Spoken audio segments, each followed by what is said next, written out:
자비로우신 우리 아버지 하나님, 마땅히 형벌 받을 수밖에 없는 저희들을 불쌍히 여겨주시고 주의 보배로운 피로 구원해 주시고 주님 몸된 교회 안에서 주님을 섬기며 소망 가운데 살게 해주신 것을 감사합니다.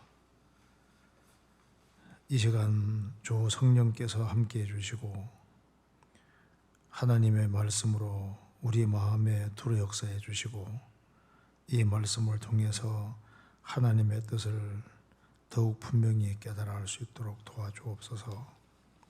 국가적으로 어려운 이 시기에 주님께서 거룩한 손으로 붙잡아 주시고 주님의 복음과 영광을 위해서 주님이 항상 함께해 주시고 도와주옵소서. 오늘 이 시간 우리에게 필요한 말씀을 주시고 또 이 말씀이 우리 영혼에 깊이 새겨지도록 역사해 주옵소서. 주 예수 그리스도 이름으로 기도하옵나이다. 아멘. 성경 열왕기하 4장 찾겠습니다. 열왕기하 4장.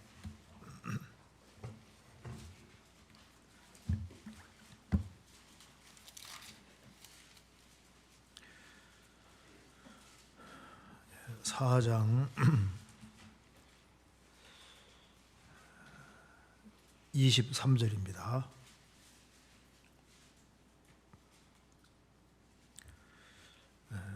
제가 읽겠습니다. 그 남편이 가로되 초하루도 아니요 안식일도 아니오늘 그대가 오늘날 어찌하여 저에게 나아가고자 하느뇨. 여인이 가로되 평안이니이다. 이에 나귀의 안장을 지우고 자기 사원에게 이르러 이르되 모라 앞으로 나아가라. 내가 말하지 아니하거든 나의 달려가기를 천천하게 하지 말라 하고 드디어 갈멜산으로 가서 하나님의 사람에게로 나아가니라. 하나님의 사람이 멀리서 저를 보고 자기 사원 게하시에게 이르되 저기 수넴 여인이도다. 너는 달려가서 저를 맞아 이르기를 너는 평안하냐. 내 남편이 평안하냐. 아이가 평안하냐 하라 하였더니 여인이 대답하되 평안하다 하고. 거기까지입니다. 자, 26절을 같이 한번 읽겠습니다. 너는 달려가서 저를 맞아 이르기를 너는 평안하냐. 내 남편이 평안하냐. 아이가 평안하냐 하였더니 여인이 대답하되 평안하다 하고. 거기까지입니다. 오늘 열왕기하 4장을 중심으로 조금 생각을 해보도록 하겠습니다. 이 구약시대 때 믿음을 가진 여인들이 성경에 많이 나와 있는데 그 중에 한 사람이 여기 수넴 여인도 믿음의 사람에 속합니다. 여기 이제 열왕기 4장 8절 이하부터 보면은 이제 이런 내용입니다. 8절에 보면은 하루는 엘리사가 수넴에 이르렀더니 거기 한 귀한 여인이 저를 간곤하여 음식을 먹게 한 고로 엘리사가 그곳을 지날 때마다 음식을 먹으러 그리로 들어갔더라. 이 수넴 지역에 한 여인이 있었는데 여기 한 귀한 여인이라고 얘기를 했습니다. 성경에서 이게 귀한 여인이라고 이렇게 썼을 때 이스라엘 땅에서 참 이 여자가 참 중요한 여자였던 것 같아요. 한 귀한 여인이 있었는데 엘리사가 이제 그 집 앞을 지나가는 겁니다. 그러니까 이 귀한 여인이 엘리사를 보고 아주 간절히 권해서 음식을 먹게 한 거로 엘리사가 그곳을 지날 때마다 음식을 먹으러 그대로 들어갔더라. 그러니까 이제 이 여자가 아주 굉장히 하나님의 사람을 환대했던 겁니다. 그래서 이제 남편에게 적극적으로 권해서 얘기하기를 9절에 보면은 이 사람은 하나님의 거룩한 자인 줄 내가 안다. 이스라엘 땅에서 정말 하나님의 선지자로서 하나님의 거룩한 사람이다. 정말 하나님 앞에 크게 쓰임받는 아주 귀한 사람이라는 걸 알아보고 그래서 내가 아노니 이렇게 얘기를 했습니다. 그래서 우리가 음식만 대접할 것이 아니라 자주 지나다니니까 아예 조그만 방을 하나 만들어서 이제 거하게 했으면 좋겠다. 그렇게 남편에게 적극적으로 권했습니다. 그래서 10절에 우리가 저를 위하여 작은 방을 담 위에 짓고 침상과 책상과 의자와 촛대를 진설하사이다. 저가 우리에게 이르면 거기 유하리라 하였더라. 그래서 이제 방을 만들어주고 항상 대접을 잘했던 겁니다. 그래서 이제 이어지는 엘리사가 하나님의 사람인 것도 알고, 그래서 엘리사를 적극적으로 접대하고 또 심지어 작은 방도 만들어주고 침상, 책상, 의자, 촛대도 만들어 놓고 항상 편안하게 조금 쉬고 지나갈 수 있게 해주신 겁니다. 그런데 이렇게 대접을 계속 많이 받으니까 엘리사 마음속에 여인을 위해서 뭔가를 좀 해야 되겠다, 그런 마음이 올라오지 않습니까? 그래서 이제 그 여인에게 얘기했습니다. 소원이 있으면 얘기해봐라. 도대체 너 뭐 원하는 것이 있느냐? 내가 너를 위해서 뭐 해줄 것이 있느냐? 그때 이 여인은 얘기했습니다. 13절은 참 중요합니다. 엘리사가 자기 사원에게 이르되 너는 저에게 이르라. 내가 이같이 우리를 위하여 생각이 준비하도다. 내가 너를 위하여 어떻게 하랴? 왕에게나 군대 장관에게 무슨 구할 것이 있느냐? 여인이 가로되 나는 내 백성 중에 거하나이다 하니라. 그러니까 뭐 특별한 소원이 있느냐 하니까 여인은 뭐 특별한 소원이 없는 겁니다. 그런데 여인이 말한 것 중에서 정말 소원이 뭐냐 물으니까 나는 내 백성 중에 거하나이다. 내가 하나님 백성으로서, 하나님의 백성으로서 하나님 백성이 되어서 그 안에 사는 그것으로 나는 충분합니다. 여인의 신앙입니다. 나는 내 백성 중에 거하나이다. 그래서 이제 그래도 뭔가를 해주고 싶은 겁니다. 그래서 이제 그 게하시가 말하기를 이 남편이 늙었고 자식이 없습니다. 그래서 이제 엘리사가 이제 자식이 있을 것이라고 얘기를 해줬습니다. 그리고 이제 그 엘리사 말대로 이제 자식이 태어난 거예요. 근데 아이가 자랐습니다.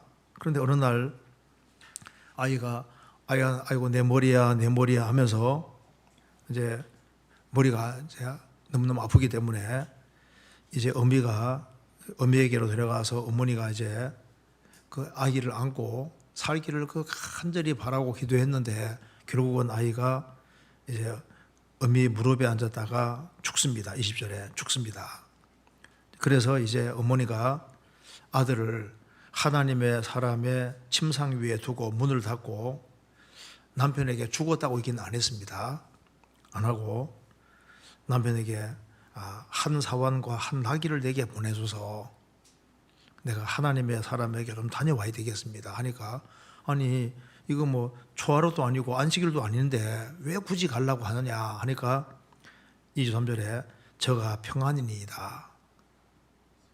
평안하고 좋은 그 목적 가지고 간다는 겁니다.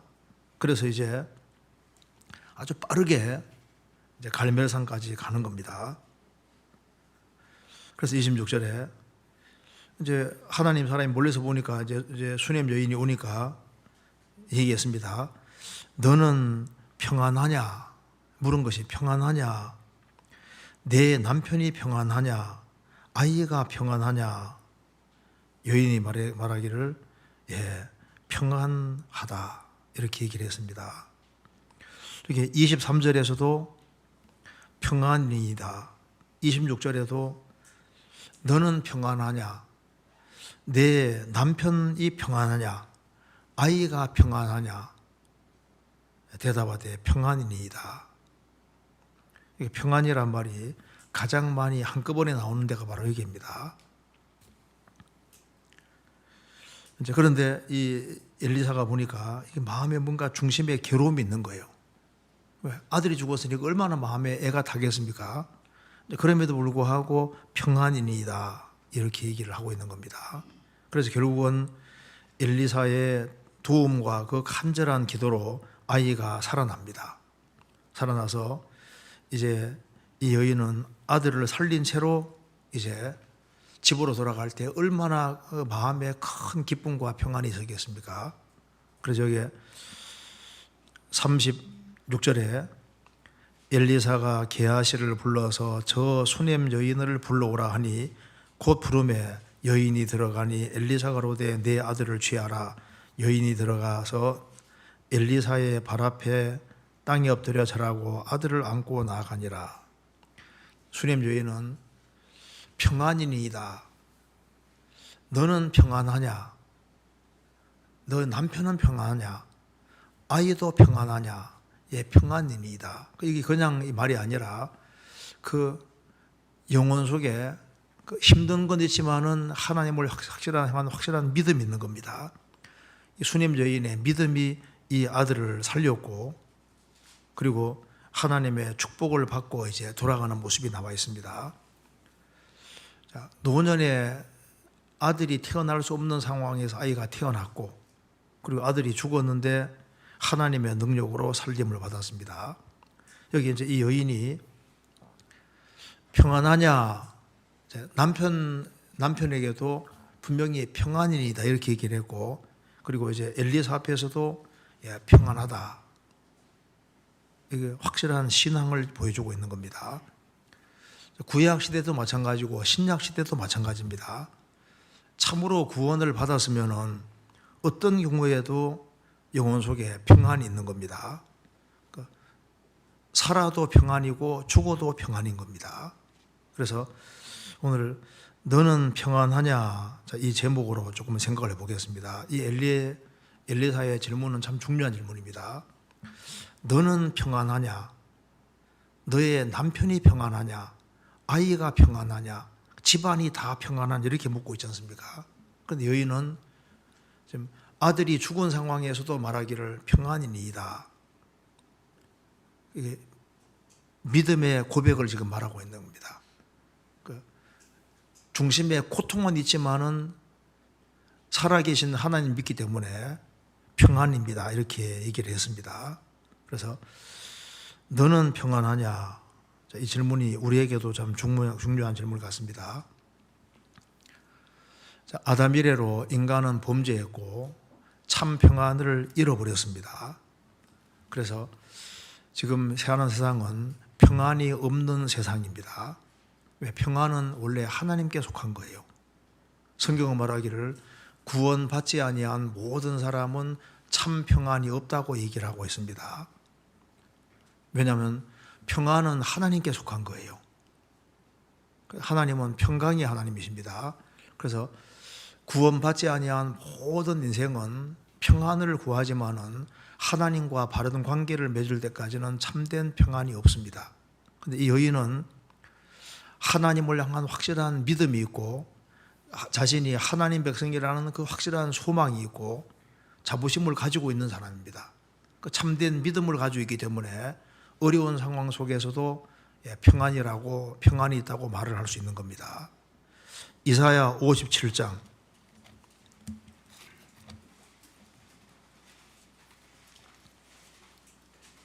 21절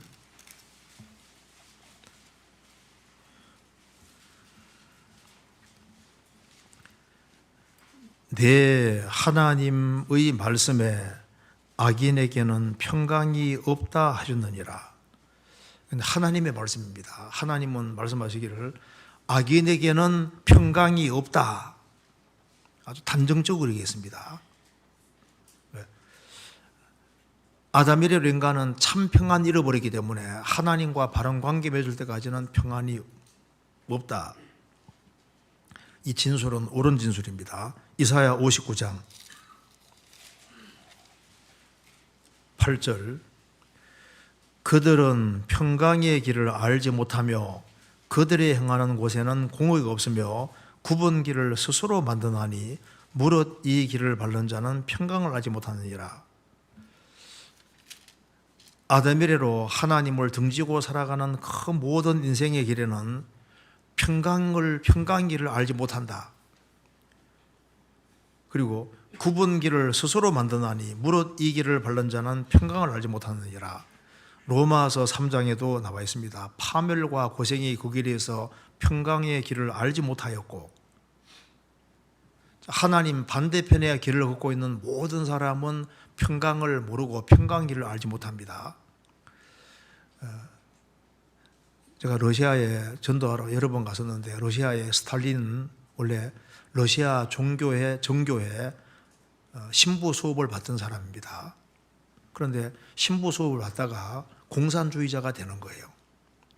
그러고 난 이후에 그가 정말 많은 사람을 죽였는데, 스탈린 때문에 죽은 사람 숫자가 자국민만 하더라도 그 미국의 존 헤이기 목사가 설교한 것에 보면은 3천만 명 정도가 된다고 얘기를 합니다.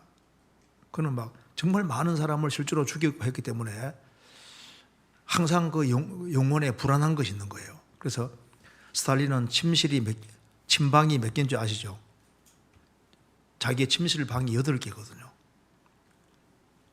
왜냐하면 그래서 자기가 어디에 사는지를 모르게 한 겁니다. 그리고 이제 어디 자든 간에 열쇠를 얼마나 견고하게 만들었는지 절대 열지 못하도록, 불안하니까. 그래서 특별히 죄를 많이 지은 사람일수록 영혼에 평강이 없고 두려움이 많은 겁니다. 근데 이제 어느 사람 말합니다. 나는 성경에서는 악인에게는 평강이 없다 그러지, 나는 평안이 있다, 평강이 있다 하는데, 그 편안한 거하고 평강은 다른 겁니다. 외적인 상황이 안락하고 먹을 것이 풍부하고 세상적으로 안전이 있고 환경이 좋을 때는 편안한 겁니다. 편안한 거. 그 편안한 거하고 평강은 다른 개념이거든요. 외적인 환경이 깨지면 깨지는 것은 평강이 아닌 거예요. 왜? 평강이라는 것은 내적인 겁니다. 영혼에 속하는 것이고, 이제 인생 사람은 영혼을 가지고 있기 때문에 외적인 환경과 관계없이 평강이 있을 때 그걸 진정한 평강이라고 얘기를 하는 겁니다. 악인에게는 평강이 없느니라. 한문자에도 화목할 화자 보면은 벼화자 옆에다가 입구자지 않습니까? 일단 입에 벼가 충분히 들어가서 먹을 것이 충분해야만 화목이 된다. 일단 입에 뭔가 충분히 들어가서, 그러니까 충분히 먹을 만한 것이 있고 요신적인 조건이 이렇게 잘 주어져야만 화목이기 때문에 화자를 그렇게 쓰고 있습니다. 그런데 이제 편안한 것은 상황에 따라서 수시로 바뀌는 거예요. 이건 성경에서 말하는 진정한 평안이 아닙니다.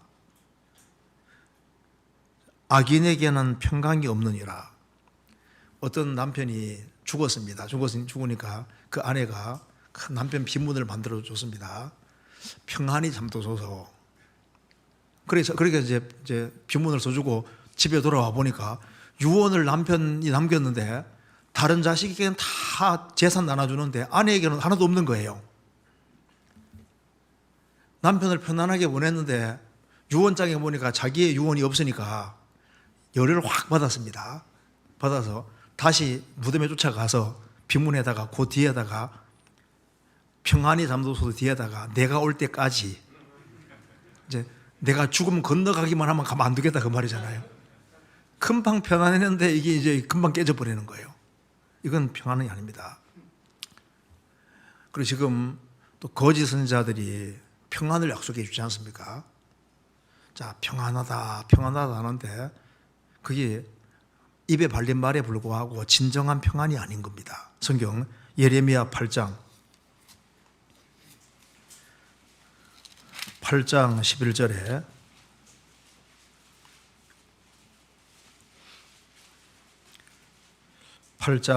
같이 읽겠습니다. 그들이 딸 내 백성의 상처를 심상히 고쳐주며 말하기를 평강하다 평강하다 하나 평강이 없도다. 이스라엘 백성들이 중병이 들었는데 거짓 선지자들은 말합니다. 평강하다 평강하다 하지만은 진정한 평강은 없다. 예레미야 14장에서도 거짓 선지자들은 하나님이 아주 확실한 평안을 줄 거라고 얘기를 했습니다. 근데 그게 전부 다 입에 발린 거짓말인 거예요. 성경 에스겔 13장에도 이스라엘의 그 선지자들은, 거짓 선지자들은 황무지에 있는 여우 같으니라. 황무지는 먹을 것이 없는데 거기 여우니까 오로지 먹는 것밖에 안 밝히는 겁니다. 그래서 이스라엘 백성들이 어떤 계획을 세울 때, 하나님과 등지는 계획을 세울 때 거기에다가 회치를 딱 해줍니다. 하나님과 관계없는 계획을 세우는데 잘 돼갈 거다, 평안하다, 잘 돼갈 거다, 그 축복해 주는 그 모든 것이 거짓된 겁니다. 진짜 평안이 아닌 겁니다. 그래서 내 하나님 말씀에 악인에게는 평강이 없느니라. 하나님과 바른 관계를 맺지 않고서는 절대 성경에서 말하는 평안을 알 수가 없는 겁니다. 그런데 이 수냄 여인은 성경에서 평안에 대한 말이 한 사람 쪽에 제일 많이 나오는 것이 수냄 여인입니다. 수냄 여인은 이 당시에 정말 사람들이 알지 못하는 그런 평안을 가지고 있는 겁니다. 그래서 남편에게도 평안이니이다. 엘리사 앞에서도 자식이 죽은 그 상황 속에서 마음의 고통은 있지만은 하나님을 향한 확실한 믿음 때문에 평안이다 이렇게 말하지 않습니까? 왜냐하면 하나님과 바른 관계를 맺은 사람은 세상 사람들이 알지 못하는 평안이 있습니다. 우리가 여기에 잘 아는 여호와 샬롬 할 때 하나님은 평안이시다, 평강이시다 그런 뜻이지 않습니까? 여호와 샬롬, 그게 이제 기도원 얘기입니다. 이스라엘 백성들이 7년 동안 미디안 사람들의 압제를 받았습니다. 미디안 사람이 얼마나 이스라엘을 학대하고 괴롭혔는지 이스라엘 민족은 토굴 속에, 굴 속에, 산 속에 구멍 파고 살아가는 겁니다. 그래서 이스라엘 백성들은 미디안 때문에 참 평안이 없는 거예요. 농사 지어 놓으면 미디안 사람들이 와서 막 싹 걷어가지고 가거든요.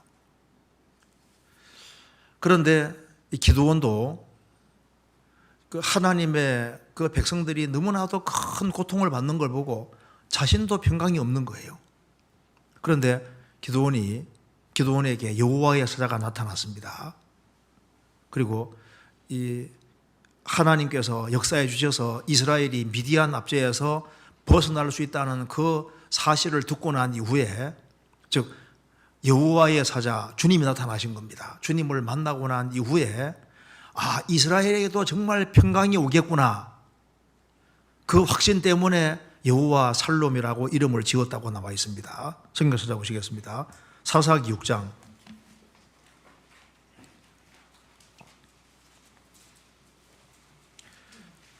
사사기 6장 23절 24절입니다. 6장 24절. 기드온이 여호와를 위하여 거기에서 단을 쌓고 이름을 여호와 살롬이라 하였더라. 그것이 오늘까지 아비에셀 사람에게 속한 우브라에 있더라. 여호와 살롬, 여호와는 평강이라. 그러니까 여호와의 사자를 만났고 하나님의 약속의 말씀을 받았습니다. 미디안이 7년 동안 이스라엘을 압제했지만은 이제 하나님이 그 부르짖음을 들으시고 이스라엘에게 나타나셔서 이제 하나님이 이스라엘과 함께 하시고 이스라엘에게 이제 미디안 적을 이기고 이스라엘에게 참 평화가 올 수 있다는 사실을 알았기 때문에 여호와 살롬, 여호와는 평강이시다 이렇게 말하고 있습니다. 이스라엘에게 하나님이 간섭하시니까 평강이 왔지 않습니까? 그래서 신약 시대에서도 하나님을 평강의 하나님이라고 말하는 구절이 많이 있는데 그 샬롬이란 말은 히브리 말이지 않습니까? 여기에 해당되는 헬라 말은 에이렌에 찾아보니까 에이렌인데 여호와 살롬이란 말하고 똑같은 말입니다. 신약에는 살롬을 에이렌이라고 했는데 하나님을 평강의 하나님이라고 표현을 하고 있습니다. 로마서 15장 로마서 15장 33절.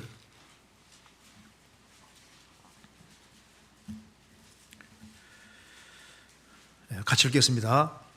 평강의 하나님께서 너희 모든 사람과 함께 계실지어다. 아멘. 여기 하나님을 평강의 하나님이라고 했습니다. 데살로니가전서 5장 23절에도 평강의 하나님이 친히 너희로 온전히 거룩하게 하시고 또 너희 온 영과 혼과 몸이 우리 주 예수 그리스도 날에 흠없게 보존되기를 원하노라. 하나님을 평강의 하나님이라고. 그러니까 무엇의 하나님이란 말은 그것은 앞에 것은 하나님께 속한다 그런 뜻입니다. 구원의 하나님 하면 모든 구원은 하나님께 속한 거예요. 진리의 하나님 하면 진리는 하나님께 속하는 겁니다. 그죠? 소망의 하나님 하면 소망은 하나님께 속한 거예요. 평강의 하나님 하면 모든 평강은 하나님께 속한 겁니다. 그래서 너는 평안하뇨? 우리 시대에 이 질문은 아주 국가적으로도 중요한 질문이고 교회적으로도 중요한 질문이고 우리 개인에게도 중요한 질문입니다. 이런 불안정한 시대에 너는 평안하뇨? 우리가 이제 오늘 참된 평안이 뭔지를 조금 생각을 해봐야 되겠습니다. 성경에서 말하는 참된 평안은 영혼의 평안을 말하는 겁니다. 하나님의 심판대 앞에 서서도 안전할 수 있는 참 평안, 주님이 언제 오더라도 그 들림받을 확신을 가지고 있는 그 내적인 평안, 이것은 구원으로 주어지는 평안입니다. 너는 평안하뇨? 평안이니이다. 이 답을 할 수 있는 사람이 누구겠습니까? 확실히 구원받은 사람이 이렇게 말할 수 있는 겁니다. 그렇잖아요.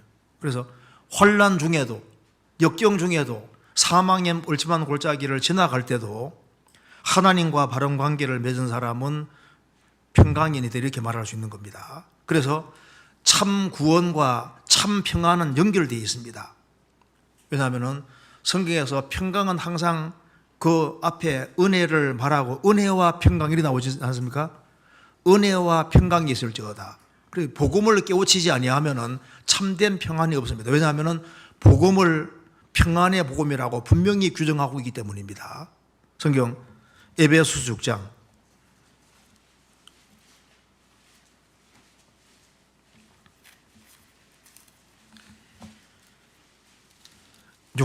15절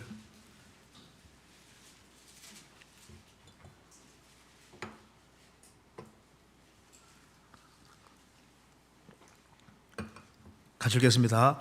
평안의 복음에 예비한 것으로 신을 신고. 됐습니다. 자, 복음 앞에 평안의 복음이라고 했습니다. 사람 영혼 속에 복음이 딱 끼워질 때 진정한 평안이 들어올 수 있기 때문에 복음은 복음인데 평강의 복음입니다. 은혜의 복음이라고 얘기하지 않습니까?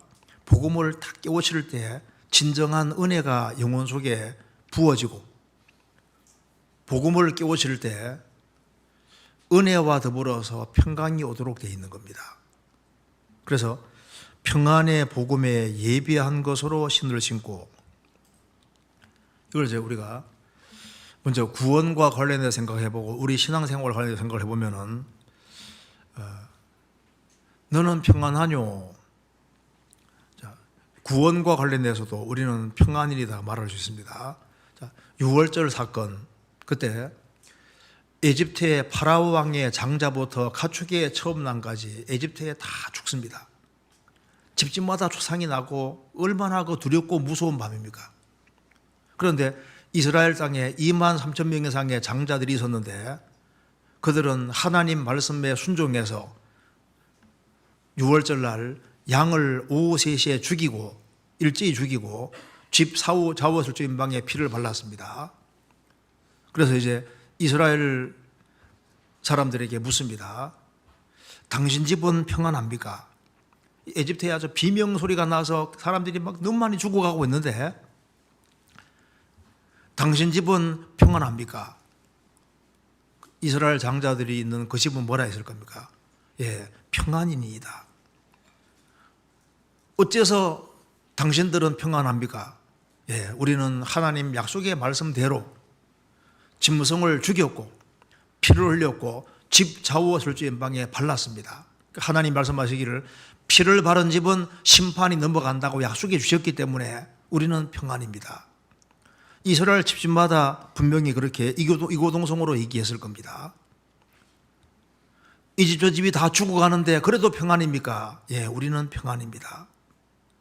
죽음의 사자가 우리 집은 지나갈 겁니다. 왜? 피를 발랐기 때문입니다. 이스라엘 땅에서 오살을 한 사람이 생기면 실수로 사람을 죽인 경우에 도피성이라는 걸 주시지 않습니까? 이제 도끼로 나무하러 갔는데 나무 탁탁 찍다가 도끼자루가 휙 날아가서 어떤 사람을 죽이게 됩니다. 그럼 피해 보수자가 따라올 때 급하게 도망갑니다. 도망가서 도피성 안에 쏙 들어가면 어떻게 됩니까? 그때부터 안전입니다. 그래서 피해 보수자가 지키고 있지만은 당신은 평안입니까? 도피성 안에 들어간 사람은 평안이라고 말하는 겁니다. 노아 홍수 때 세계적인 홍수가 납니다. 그런데 방주 안에 있는 노아 식구들은 평안이냐? 예, 우리 집은 평안입니다. 너와 내 집은 방주로 들어가라. 모든 사람이 다 죽을 때 방주 안에 있는 사람들은 안 죽었습니다. 예, 우리는 평안입니다. 그래서 아담 안에는 모든 것이 엎드러진다 할지라도 그리스도의 손 안에 들어온 사람에게는 참된 평안이 있는 겁니다. 누구든지 그리스도 안에 있으면 새로운 피조물이라. 이전 것은 지나갔으니 보라 새 것이 되었다. 그리스도 밖에 있다가 그리스도 안에 들어온 사람은 당신들은 하나님의 심판이 두렵지 않습니까? 최후의 심판이 두렵지 않습니까? 예, 우리는 두렵지 않습니다. 왜냐하면 예수님 피로 인해서 십자가 피로 인해서 내게는 진노와 심판이 영원히 지나갔기 때문입니다. 예수님은 구원받은 사람에게 특별한 평안을 주신 겁니다. 성경 요한복음 14장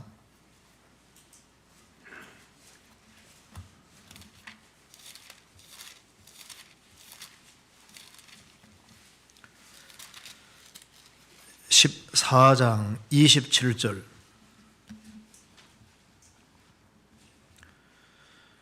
평안을 너희에게 끼치노니 곧 나의 평안을 너희에게 주노라. 내가 너희에게 주는 것은 세상이 주는 것 같지 아니하니라. 너희는 마음에 근심도 말고 두려워하지도 말라. 예수님께서 평안을 너희에게 끼치노니 곧 나의 평안을 너희에게 주노라. 예수님이 가지고 있는 평안, 나의 평안을 너희에게 주노라. 내가 너희에게 주는 것은 세상이 주는 것 같지 아니하니라. 세상 사람이 줄 수 있는 것이 아닙니다. 주님이 주시는 평안, 이 평안이 구원받은 사람에게 있는 겁니다. 요한복음 16장 33절 이것을 너희에게로면 너희로 내 안에서 평안을 누리게 하려 함이라. 세상에서는 너희가 환난을 당하나 담대하라. 내가 세상을 이겨노라. 내가 이것을 너희에게 말하는 이유는 너희로 내 안에서 평안을 누리게 하려 함이라. 세상에서는 너희가 환난 당하나 세상에서는 환난을 당하지만 환난 속에도 있는 진짜 평안이 있다고 말입니다. 주님이 가지고 있는 나의 평안을 너희에게 주노라. 한 사람이 구원받을 때 정말 그 평안이 들어오게 되는 겁니다. 요한복음 20장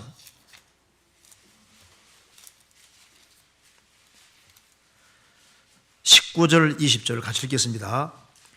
이날 곧 첫날 안식 후 첫날 저녁 때 제자들이 유대인들을 두려워하여 모인 곳에 문들을 닫았더니 예수께서 오사 가운데 서서 가라사대 너희에게 평강이 있을지어다. 이 말씀을 하시고 손과 옆구리를 보이시니 제자들이 주를 보고 기뻐하더라. 예수님이 십자가에 죽었을 때 유대인들은 예수님 제자들은 다 도망갔습니다.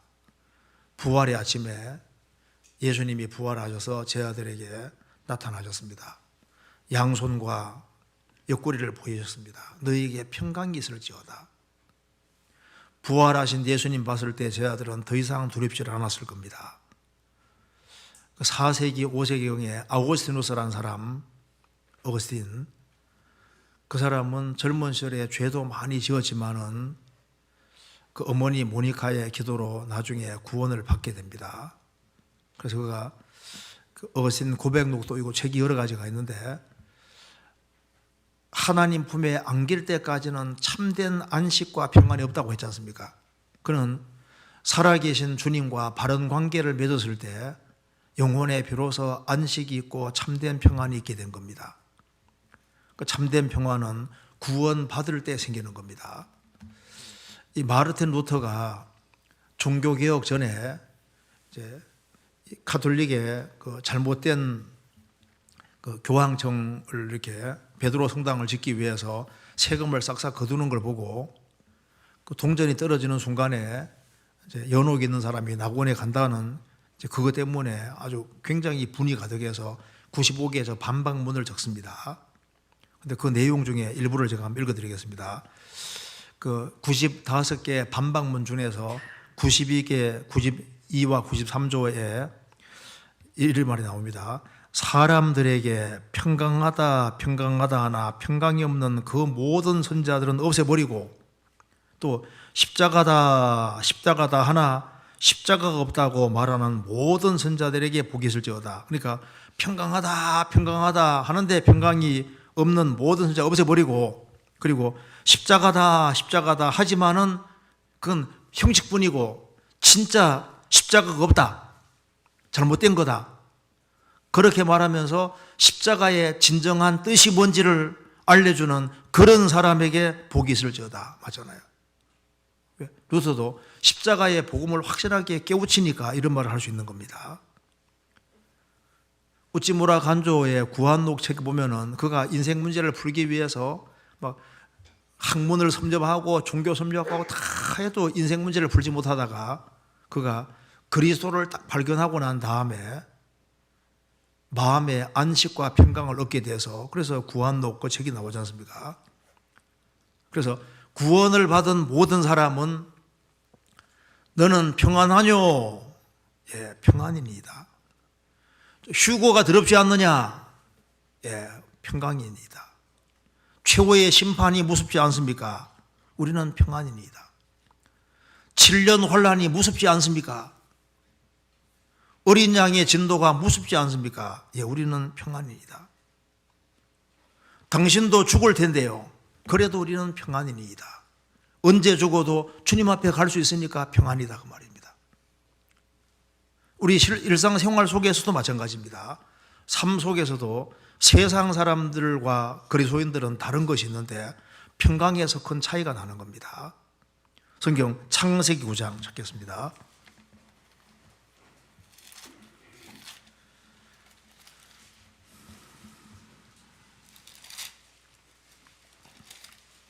(9장 8절) 하나님이 노아와 그와 함께한 아들들에게 일러 가라사대 내가 내 언약을 너희와 너희 후손과 너희와 함께한 모든 생물 곧 너희와 함께한 새와 육축과 땅의 모든 생물에게 세우리니 방주 안에서 나온 모든 것 곧 땅의 모든 짐승에게니라. 내가 너희와 언약을 세우리니 다시는 모든 생물을 홍수로 멸하지 아니할 것이라. 땅을 침몰할 홍수가 다시 있지 아니하리라. 13절 내가 내 무지개를 구름 속에 두었나니 이것이 나의 세상과의 언약의 증거니라. 내가 구름으로 땅을 덮을 때 무지개가 구름 속에 나타나면 내가 나와 너희와 및 혈기 있는 모든 생물 사이의 내 언약을 기억하리니 다시는 물이 모든 혈기인 자를 멸하는 홍수가 되지 아니할지라. 창세기 5장에 언약을 세운다는 말씀 7번이나 언약 말이 나옵니다. 무지개 언약입니다. 이건 일방적인 언약입니다. 세계적인 홍수를 경험한 노아 식구들은 비가 내릴 때 굉장히 걱정이 될 수 있지 않습니까? 자라보고 놀란 가슴 솥구멍 보고 놀란다고. 그래서 세계적인 홍수를 경험했으니까 거기에 트라우마가 있을 거 아니에요. 굉장히 이제 힘든 것이 있을 겁니다. 홍수가 물이 얼마나 무서운지를 경험했잖아요. 그런데 또 비가 내릴 때 상당히 걱정이 될 수 있는데 구름 사이에 무지개가 탁 떠오르면은 어떤 것이 기억나냐면은 하나님이 세계를 물로는 심판하지 않는다. 그 말씀이 딱 떠오르면서 마음에 안심이 되는 겁니다. 먹구름이 일고 소나비가 아주 세게 내리고 막 며칠치가 내릴 수도 있지만은 그러지만은 약속의 무지개가 딱 떠오르면은 그것 때문에 영혼에 평강이 생기고 안식이 생기는 겁니다. 그렇지 않습니까? 그래서 이 약속의 무지개는 바로 십자가의 그림자고 하나님의 약속의 말씀의 그림자가 되는 겁니다. 우리 생활 살아가는 가운데 여러 가지 폭풍이 치고 큰 홍수 같은 홍수가 내리고 여러 가지 문제들이 생긴다 할지라도 그게 구름 속에 무지개가 떠오르면은 그것이 안심을 불러일으키는 것처럼 생활 살아가면서 풍파가 없을 수가 없는 거예요. 그런데 하나님의 약속의 무지개를 떠올리면은 거기에 안심이 딱 되는 겁니다. 그렇지. 하나님이 세계적인 홍수는 없다고 약속해 주셨잖아. 그것이 떠오르면서 마음에 안심이 일어나는 겁니다. 노아 식구들도 홍수 이후에 여러 가지 또 이제 비가 내리고 홍수가 오고 했습니다. 그러지만은 무지개를 볼 때마다 안심이 되는 것처럼 구원받은 사람에게도 생활 살아가면 여러 가지 풍파들이 일어납니다. 그러지만은 약속의 말씀을 떠올릴 때마다 그 약속의 말씀이 영혼에 참된 평강을 주는 거예요. 마가복음 4장에 예수님을 모시고 이제 갈릴리 호수를 지나가는데 예수님과 함께하는 그곳에도 여전히 풍파가 있고 큰 바람이 일고 막 놀이 크게 치고 그럼에도 불구하고 주님이 함께 하시기 때문에 안심할 수 있는 겁니다. 그래서 약속의 말씀을 떠올릴 때 안심이 되는 겁니다. 이제 수냄 여인도 아들이 죽었을 때 낙심이 될 수도 있잖아요. 그런데 하나님의 선지자가 있지. 하나님이 살아계시지.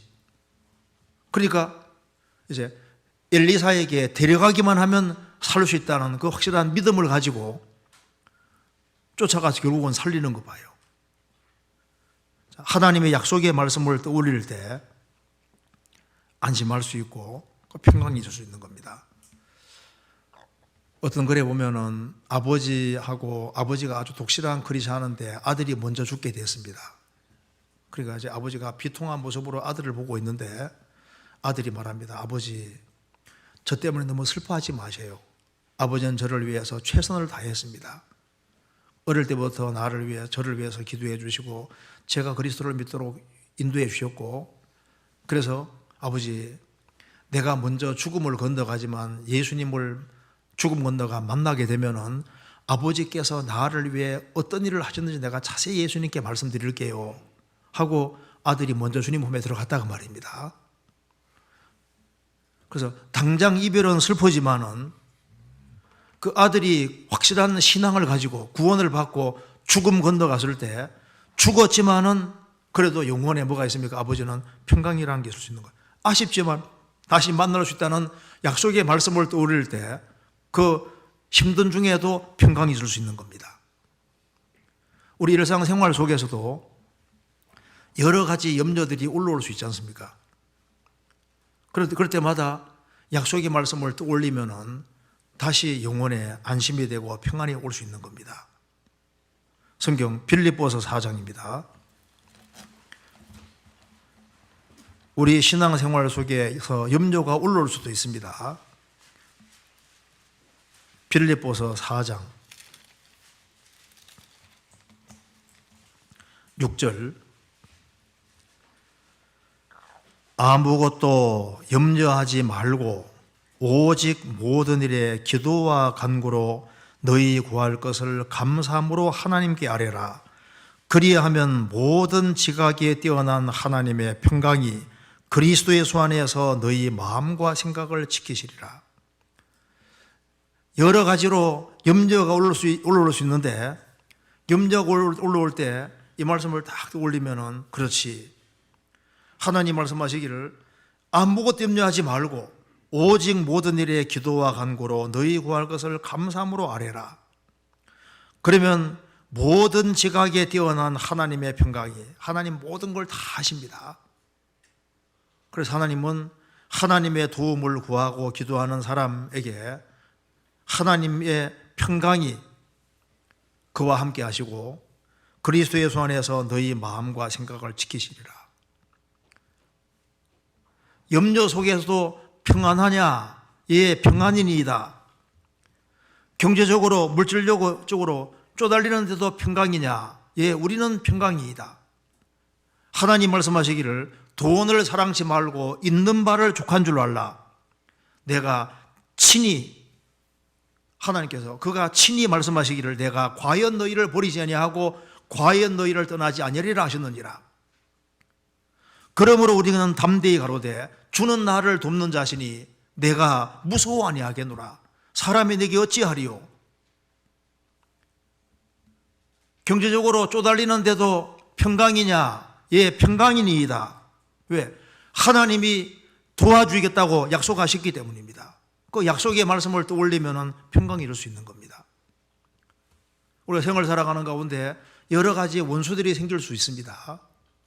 때로는 지구를 떠나고 싶고 날개만 있으면 그냥 새처럼 날아서 저 어디 저 광야 가서 그냥 한동안 있고 싶고 이런 마음이 생길 수도 있잖아요. 그렇지만은 주님이 함께 하시기 때문에 그 영혼에게도 평강을 주시는 겁니다. 시편 55편입니다.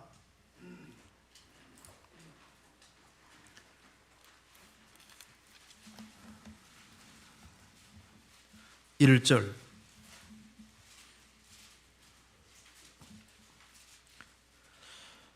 하나님이여 내 기도에 귀를 기울이시고 내가 간구할 때 숨지 마소서. 3절 이는 원수의 소리와 악인의 압제의 연고라. 저희가 죄악으로 내게 더하며 노하여 나를 핍박하나이다. 내 마음이 속에서 심히 아파하며 사망의 위험이 내게 맺히도다. 두려움과 떨림이 내게 이르고 황공함이 나를 덮었도다. 나의 말이 내가 비둘기같이 날개가 있으면 날아가서 편히 쉬리로다. 내가 멀리 날아가서 광야에 거하리로다. 너무너무 힘드니까 나의 말이 내가 비둘기같이 날개가 있으면 저 광야에 그냥 따로 그냥 가만히 혼자 있고 싶고 하는 이런 일이 생기는 겁니다. 그런데 왜 이런 아주 심각한 갈등을 격려하면은 그 뒤에 12절 나를 책망한 자가 원수가 아니라 원수일진데 내가 참았으리라. 나를 대하여 자기를 높이는 자가 나를 미워하는 자가 아니라 미워하는 자일진데 내가 그를 피하여 숨었으리라. 그가 곧 너로다. 나의 동료 나의 동무의 나의 가까운 친으로다. 우리가 같이 재미롭게 의논하며 무리와 함께 하나님의 집안에 다녀도다. 믿는 도끼에 발등 찍힌다는 말대로 가장 가까운 사람에게 배반을 당하고 가장 가까운 사람에게 고통을 받게 되는 겁니다. 그런데 하나님이 함께 하시기 때문에 이렇게 말했습니다. 18절에 같이 읽겠습니다. 나를 대적하는 자 많더니 나를 치는 전쟁에서 저가 내 생명을 고소가사 평안하게 하셨도다. 태고부터 계신 하나님이 들으시고 나의 대적이 많더니 나를 평안하게 하시도다. 그리스도인들은 사망의 음침한 골짜기를 다닐 수도 있습니다. 그런데 그 속에서도 평안이냐? 우리는 평안입니다. 원수가 많이 있을지라도 우리는 하나님의 도우심을 믿기 때문에 평안이니이다. 성경 사도행전 12장에 보면은 이제 예수님 죽으시고 부활하신 후에 8년이 지났습니다. 그런데 야고보가 제일 먼저 붙잡혀서 목 잘라 죽임 당합니다. 야고보가 목 잘라 죽임 당했는데도 불구하고 베드로는 그 다음날 죽을 사람인데도 불구하고 그냥 묶여가지고 콜콜 자지 않습니까? 얼마나 깊이 잠들었는지 천사가 옆구리를 그냥 쳐서 깨웠다고 하지 않습니까? 쳐서 깨웠다는 것은 잠이 보통 든 게 아닙니다. 그래서 죽음 앞에서도 그렇게 굴굴 잘 살 수 있는 사람은 베드로가 배짱도 좋고 영혼에 그 굉장한 평강이 있는 겁니다. 그래서 베드로에게 아니 너 더 그 다음날 죽을 텐데 평강이냐? 예, 평강이니이다. 이제 죽으면은 나는 주님 앞에 들어가니까 나는 평강입니다. 바울 사도가 이제 배를 타고 로마로 압송돼 가는데 유리울라 아주 큰 태풍을 만나서 막 배가 막 뒤집을 뻔한 일이 벌어지면서 막 몇 날 며칠을 고생했는지 모릅니다. 살 소망이 다 끊어졌습니다. 그런데 그 상황 속에서도 바울 사도에게 당신은 평안합니까? 예, 나는 평안합니다. 왜? 하나님 말씀하시기를 너가 가이사 앞에 서야 할 것이다. 그리고 너가 하나님 말씀을 증거해야 될 것이다. 주님이 나를 지켜주시고 그리고 틀림없이 가이사 황제 앞에, 네로 황제입니다. 앞에까지 서게 하실 겁니다. 그래서 여러분 안심하십시오. 그리고 바울 사도에게 평강이라는 게 있는 겁니다. 성경 사도행전 27장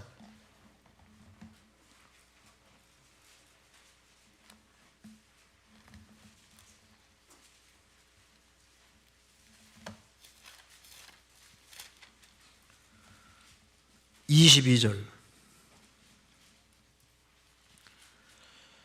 내가 너희를 권하노니 이제는 안심하라. 너희 중 생명에는 아무 손상이 없겠고 오직 배뿐이니라. 나의 속한 바 곧 나의 섬기는 하나님의 사자가 어젯밤에 내 곁에 서서 말하되 바울아 두려워 말라. 내가 가이사 앞에 서야 하겠고 또 하나님께서 너와 함께 행선하는 자를 다 내게 주셨다 하였으니 그러므로 여러분이여 안심하라. 나는 내게 말씀하신 그대로 되리라고 하나님을 믿노라. 내가 가이사 앞에 서야 하겠고 그래서 결국은 바울 사도는 네로 황제 앞에까지 가게 됩니다. 너는 평안하뇨? 평안입니다. 그러면 이제 우리 또 다르게 그럼 당신은 코로나 앞에서도 평안입니까? 예, 우리는 평안이니이다. 왜냐하면 하나님이 이렇게 말씀하셨기 때문입니다. 시편 91편 보시겠습니다.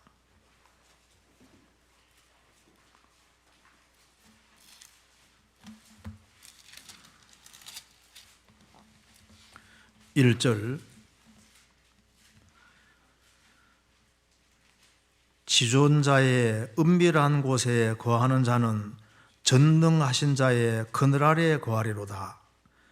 내가 여호와를 가리켜 말하기를 저는 나의 시편 91편 제가 다시 읽겠습니다. 시편 91편 지존자의 은밀한 곳에 거하는 자는 전능하신 자의 그늘 아래에 거하리로다.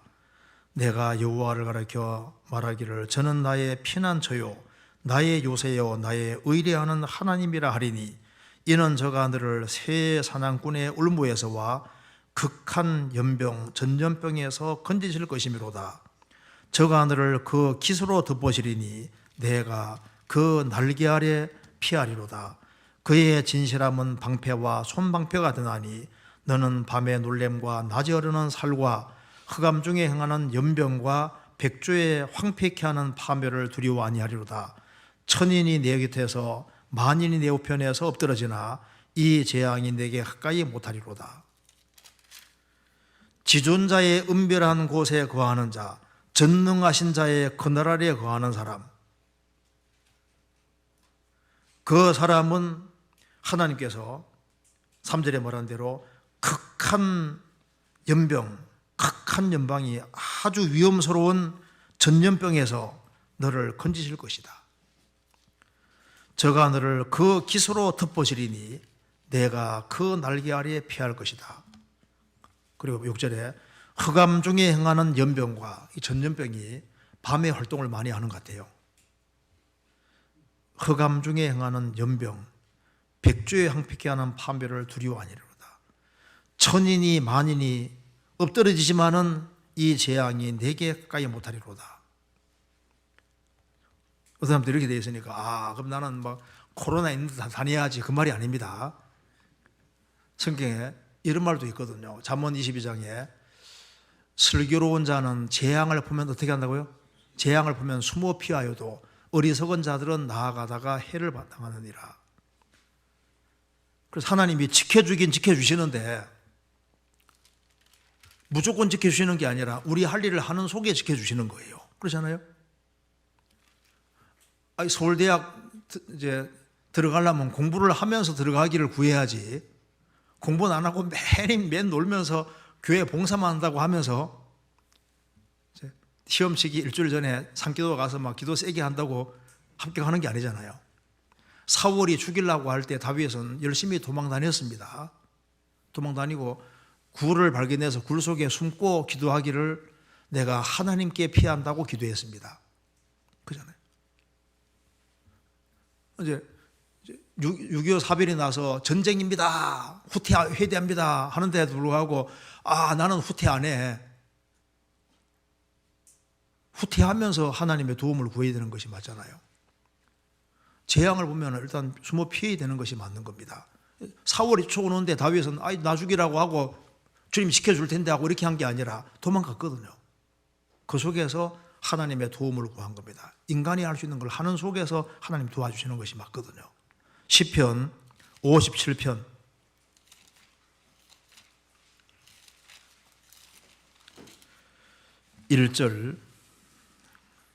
1절 앞입니다. 다윗의 믹담시 영장으로 알다스에세 맞춘 노래. 다윗이 사울을 피하여 굴에 있던데 사울을 피하여 굴에 숨어 들어갔습니다. 그러면서 이렇게 기도했습니다. 1절에 하나님이여 나를 긍휼히 여기시고 나를 긍휼히 여기소서. 내 영혼이 주께로 피하되 주의 날개 그늘 아래서 이 재앙이 지나기까지 피하리로다. 사울이 쫓아오니까 자기가 할 수 있는 것은 열심히 도망가서 이제 아무도 모르는 굴 속에 굴이 발견돼서 숨었거든요. 그게 자기가 할 수 있는 최선인 겁니다. 그렇게 하면서 이 재앙이 지나기까지 내가 주님 날개 그늘 아래 피하겠습니다. 주님 날개 그늘 아래 피하는데 자기가 할 수 있는 것은 됐지 않습니까? 그래서 하나님께서 극한 연병에서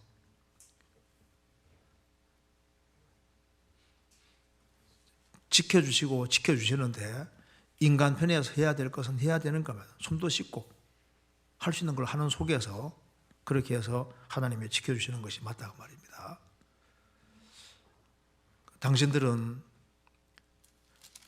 코로나 앞에서도 평안이니까 우리는 평안입니다. 욥이라는 사람에게 물어보면은 욥은 10명의 자녀가 한꺼번에 죽습니다. 재산 다 날아갑니다. 마음에 고통은 있지만은 평안입니까? 나는 평안이니이다. 그는 주신 자도 하나님이시오 취하신 자도 하나님이십니다. 하나님 이름이 찬송을 받으실 줄아. 하나님께서 나중에 배나 축복해 주시는데 자녀만은 10명 주셨습니다. 10명은 주님 앞에 가 있으니까.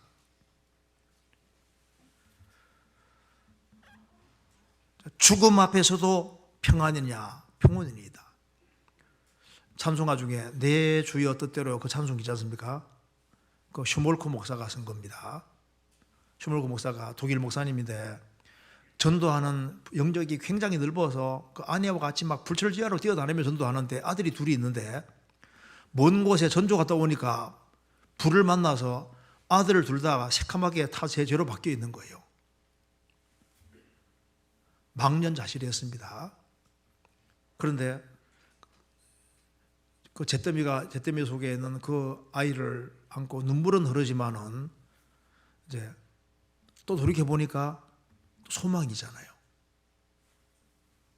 그래서 주님 십자가를 생각하면서 내 주여 뜻대로 행하시옵소서, 그 노래가 그렇게 나오게 되는 겁니다. 내 평생에 가는 길 순탄하여 늘 잔잔한 강 같은지, 그 노래 나오지 않습니까? 그것도 그 스패포드라는 변호사가 이제 그거 작시한 건데요. 1871년에 시카고에서 대화재가 나서 그는 엄청난 재산을 잃고 거기에서 아들을 잃습니다.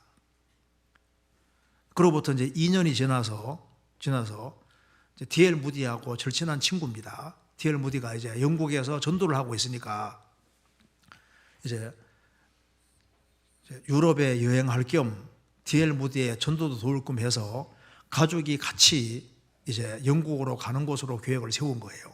그런데 변호사 갑작스러운 어떤 일이 생겨서 먼저 아내와 딸 4명을 먼저 보내고 자신은 나중에 가려고 했던 겁니다.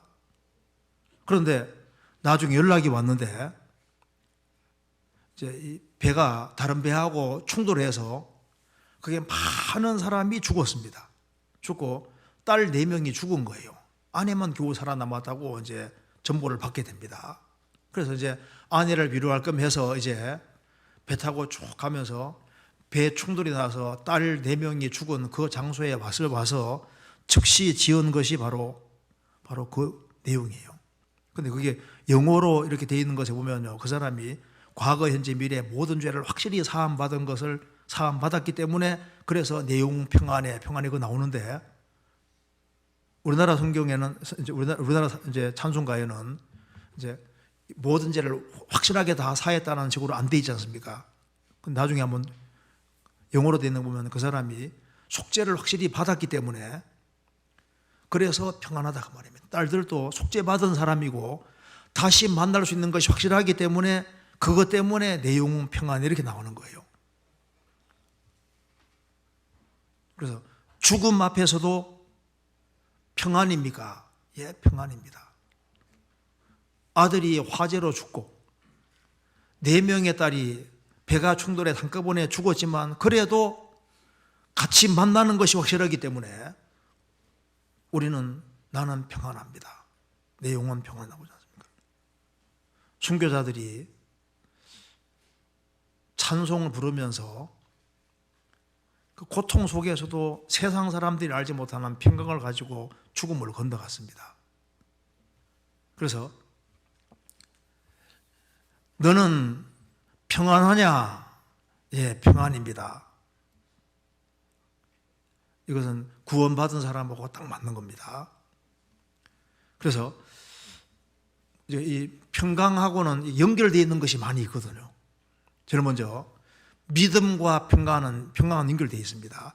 만일 이 여인이 믿음이 없었다면은 자식이 죽은 그 상황 속에서 남편에게 평안이니 이 말을 할 수가 없는 거예요. 그잖아요. 이게 실제 자기 신앙을 이기라고 했습니다. 그 여인은 성경에서 귀한 여인이라고 말하고 있어요. 귀한 여인입니다.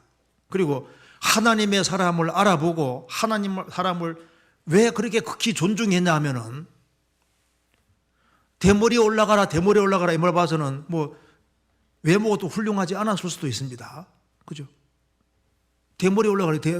엘리사가 대머리였던 것 같아요. 대머리에 올라가라. 엘리야도 올라가서 너도 올라가라. 대머리에 올라가라 했지 않습니까? 그런데 무엇 때문에 그 사람을 그렇게 존귀하게 하느냐? 하나님을 향한 확실한 신앙이 있고 하나님이 귀히 쓰는 사람이기 때문에 그래서 하나님의 사람을 극진히 대접을 하고 아주 귀하게 여기고 존귀하게 여기고 있잖아요. 그리고 무슨 소원이 있느냐 하니까 아이고 나는 소원 없습니다. 나는 하나님 백성 중에 내가 있는데 이것만으로도 나는 충분한 축복을 받았으면 이렇게 믿고 있잖아요. 그러니까 이 여인이 확실한 믿음을 가지고 있으니까 나는 평강이 있습니다. 평안 이렇게 말하고 있는 거예요. 그래서 참된 믿음과 평강은 연결되어 있는 거예요. 성경 이사야 26장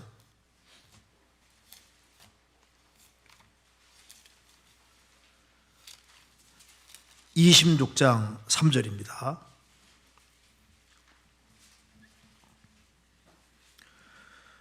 주께서 심지가 견고한 자를 평강의 평강으로 지키시리니 이는 그가 주를 의뢰함이니이다. 이 수냄 여인은 주님을 참으로 의지하는 그 확실한 믿음을 가지고 있는 사람입니다. 그렇기 때문에 주께서 마음의 뜻이 견고한 자를, 신앙이 아주 확실한 사람입니다. 그 사람을 평강의 평강으로 지키시리니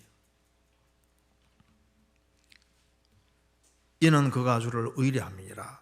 그래서 범사에 주님을 인정하고 앞세우는 사람, 그런 사람에게는 주님께서 평강을 주십니다. 그러니까 참된 믿음과 평강은 연결되어 있는 거예요.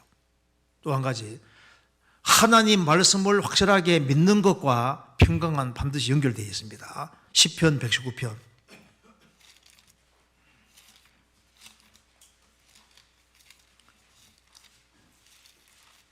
165절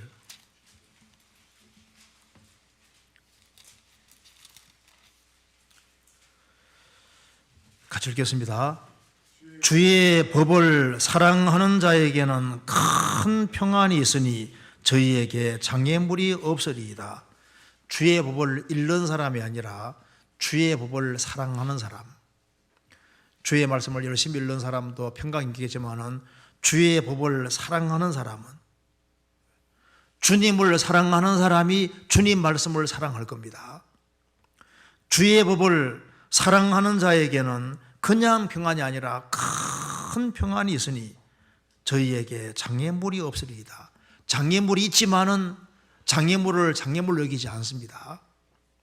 장애물을 넘어갈 수 있는 힘이 있는 거예요. 인생에 장애물이 없을 수가 없습니다. 근데 그 장애물로 안 여기시거든요. 그 하나는 장애물이 아닌 겁니다. 제가 들은 얘기인데요. 어떤 전도인이 이제 지역교회 집회를 갔는데 이제 하루 시간 내서 이제 등산 갑시다 이렇게 해가지고 시간 나는 사람 오라고 했는데 어떤 좀 키가 작은 자매님이 얘를 막 굉장히 큰 아기를 이렇게 안고 왔답니다. 등산하겠다고. 꽤 높은 곳인데 그래서 힘 안 들겠냐고 하니까 힘 안 들다고. 갈 수 있겠냐니까 갈 수 있겠면 우리 아들과 같이 가는데 왜 못 가겠냐고. 그러니까 그냥 가기도 안 쉬운 곳인데 아들을 안고 왔으니 이거 어떻게 가기는 싶은 거예요. 그런데 결국은 끝까지 다 올라가는 거예요. 힘 안 드냐니까 힘 안 듭니다. 왜? 내가 사랑하는 아들이니까요. 그런데 돌덩이를 그만한 거 들고 가라 그러면 어떻게 할까요? 들어갈 수 있겠습니까? 그러니까 사랑하는 마음이 있으니까 힘 안 드는 거예요. 주의 법을 사랑하는 사람에게는 큰 평안이 있으니 저희에게 장애물이 없으리이다. 장애물이 있지만은 장애물로 안 여기지는 거예요. 뛰어넘을 수 있는 겁니다. 그래서 참된 믿음과 평강은 연결되어 있고 하나님 말씀을 사랑하는 것과 평강은 연결되어 있습니다. 하나님 말씀을 사랑하는 사람은 말씀의 약속이 믿어지기 때문에 뛰어넘을 수 있는 거예요. 그리고 하나님 말씀을 듣고 하나님 말씀을 지키고 살아가는 사람은 주님께서 특별한 평강 주시는 것이 맞습니다. 성경 이사야 48장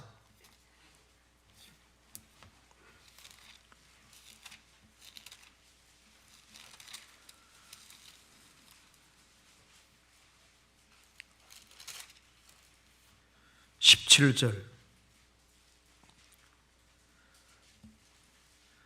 너희의 구속자시오 이스라엘의 거룩하신 자이신 여호와께서 가라사대 나는 내가 내게 유익하도록 가르치고 너를 마땅히 행할 길로 인도하는 너희 하나님 여호와라. 그 다음 읽겠습니다. 슬퍼다 내가 나의 명령을 듣지 아니하도다 만일을 들었다면 내 평강이 강과 같았겠고 내 의가 바닷물결 같았을 것이며. 슬프다. 하나님은 인격 가지고 계십니다. 슬프다. 내가 나의 명령을 듣지 않아도다. 만일을 들었다면 내 평강이 강과 같았을 것이다. 하나님 말씀을 순종하는 사람, 하나님 앞에 무릎 꿇는 사람, 그런 사람에게는 평강이 주어집니다. 그리고 하나님을 아는 것과 평강 연결되어 있잖아요. 그래서 베드로서 1장 2절에 하나님과 우리 주 예수를 알므로 은혜와 평강이 너희에게 더욱 많을지어다. 하나님과 예수님을 아는 것과 평강은 연결되어 있습니다. 그래서 하나님 말씀을 알고 하나님을 더 알아가는 것과 평강은 연결되어 있습니다. 제가 이번에 그 인터넷에 보니까 그 수단 남부 지역에 이제 옛날 그 지금부터 한 1400 이제 기원전 1400년, 1500년 그경 이스라엘 민족이 이제 에집트에 내려가 살 때입니다. 그때 이제 수단 남부 지역도 에집트가 통치하고 있었는데 거기에서 비문이 나왔는데 거기에 이스라엘 에집트 상경 문자로 기록되어 있기를 이제 여호와의 유목민, 이스라엘 민족 유목민이 양치는 사람들입니다. 이스라엘 여호와의 유목민에서 여호와라는 이름이 정확히 이렇게 나온다고 합니다. 여호와 이름이. 그러니까 이스라엘 백성들이 에집트에 들어가서 얼마 안 됐을 때입니다. 이스라엘 민족이 에집트에 살고 있는데 거기에 이 이스라엘 백성들이 여호와의 백성이기 때문에 여호와의 유목민이라고 정확히 여호와라는 이름이 나오는 거예요. 그리고 이제 기원전 6세기경에 그 예루살렘에서 나왔던 은제 두루마리 있잖아요. 은제 두루마리.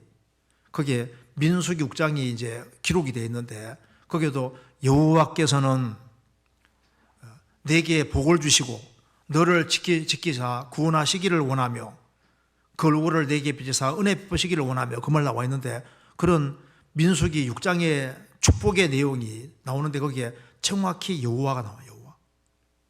여호와가 하나님의 이름입니다.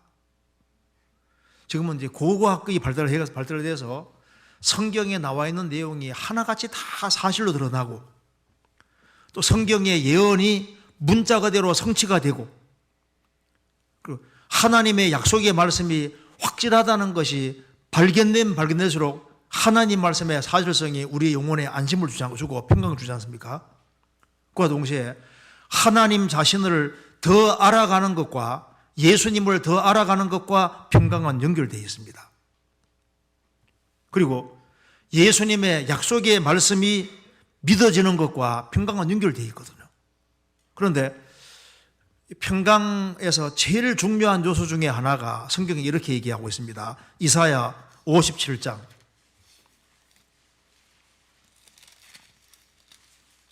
겸손과 평강 연결되어 있습니다. 이사야 57장 15절입니다. 여기 19절부터 제가 읽어보겠습니다. 입술의 열매를 짓는 나 여호와가 말하노라.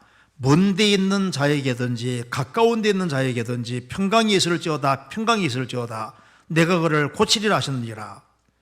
가까운 데 있는 자는 유대인이고 먼데 있는 자는 이방인인데 가까운 데 있는 자나 먼데 있는 자에게나 평강이 있을지어다 평강이 있을지어다. 그런데 이 가까운 데 있는 자들 먼데 있는 자들에게 평강이 있으려는데 평강이 어떤 사람이냐고 말입니다. 여기 답이 나와 있기를 15절 같이 읽겠습니다. 지존무상하며 영원히 거하며 거룩하다 이름하는 자가 이같이 말씀하시되 내가 높고 거룩한 곳에 거하며 또한 통회하고 마음이 겸손한 자와 함께 거하나니 이는 겸손한 자의 영을 소성케 하며 통회하는 자의 마음을 소성케 하렵니다. 하나님은 높고 거룩한 곳에 거하시는데 그 하나님이 또 한 곳 거하는 곳이 있는데 바로 겸손한 자들. 그래서 마음을 낮추는 것과 평강은 분명히 연결되어 있습니다. 왜냐하면 은혜와 평강이기 때문에 은혜는 낮추는 사람에게 은혜가 오는 것처럼 은혜에 뒤따르는 것이 평강이니까 평강을 유지하는 데도 제일 중요한 대표적인 요소가 바로 겸손입니다. 겸손. 그래서 마음을 낮추면은 평강이 올 수 있습니다.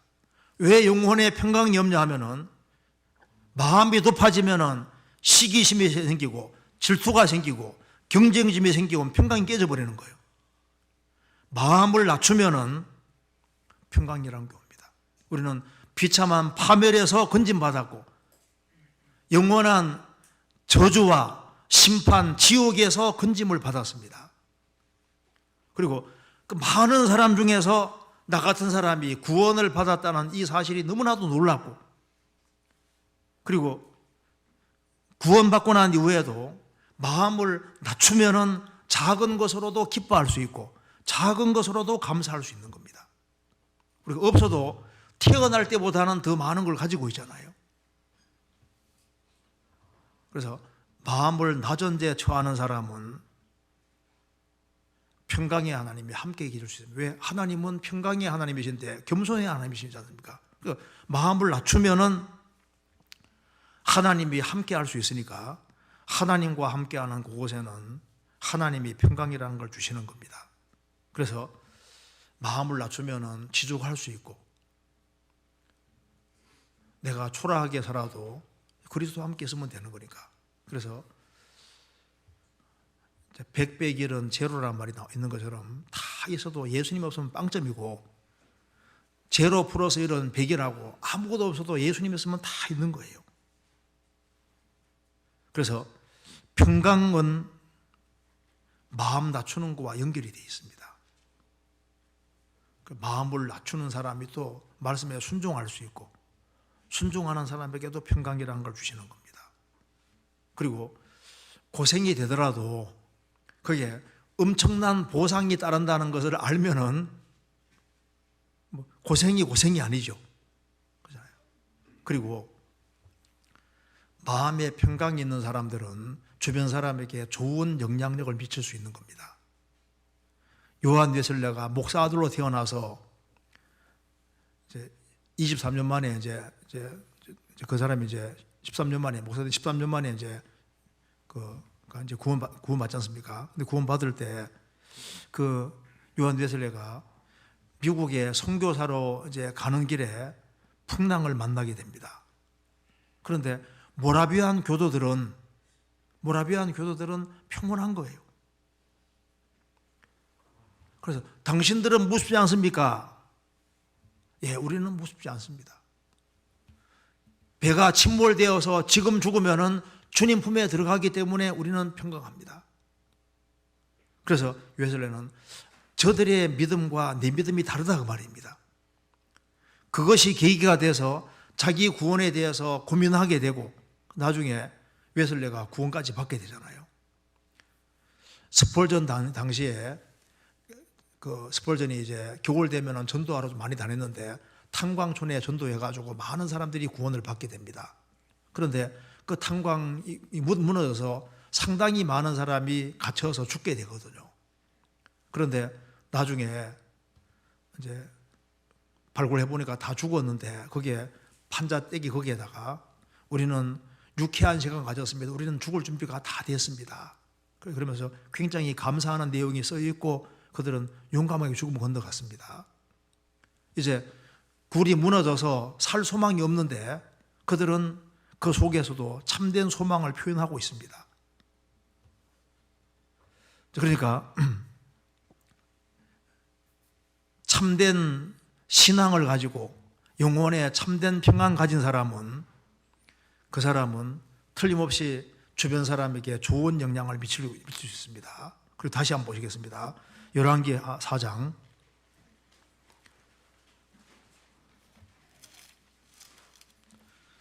26절 너는 달려가서 저를 맞아 이르기를 너는 평안하냐 내 남편이 평안하냐 아이가 평안하냐 했더니 여인이 대답하되 평안하다 하고, 그런데 여인 속에 중심에 괴로움이 있는 것을 보고 이제 무슨 일이냐 하니까 아이가 죽은 거예요. 그래서 이제 게하시는 지팡이 가지고 왔지만 못 살렸습니다. 엘리사는 들어가서 이렇게 했습니다. 32절에 엘리사가 집에 들어가 보니 아이가 죽었는데 자기 침상에 눕혔는지라. 들어가서 문을 닫으니 두 사람뿐이라. 엘리사가 여호와께 기도하고 아이의 위에 올라 엎드려 자기 입을 그 입에 자기 눈을 그 눈에 자기 손을 그 손에 대고 그 몸에 엎드리니 아이의 살이 차차 따뜻하여 하더라.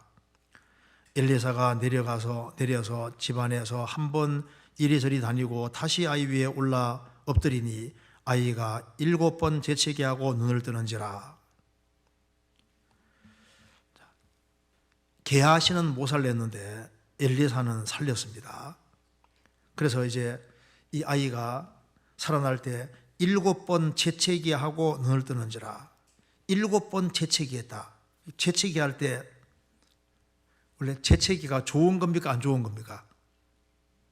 옆에서 재채기를 요즘 코로나 재채기 하는데 이때 재채기는 7번 재채기 할 때 엘리사가 기뻤을까 안 기뻤을까요? 기뻤죠. 왜? 생명의 소리니까. 살았구나 하는 표시입니다. 그렇잖아요. 우리 신앙생활 속에서도 누가 간증하는데 생명의 소리가 나오면 우리 그렇게 기쁘잖아요. 그래서 이제 살았고 이제 수님 여인이 아들을 딱 데리고 갈 때 기쁨과 평강은 말로 표현할 수가 없는 겁니다.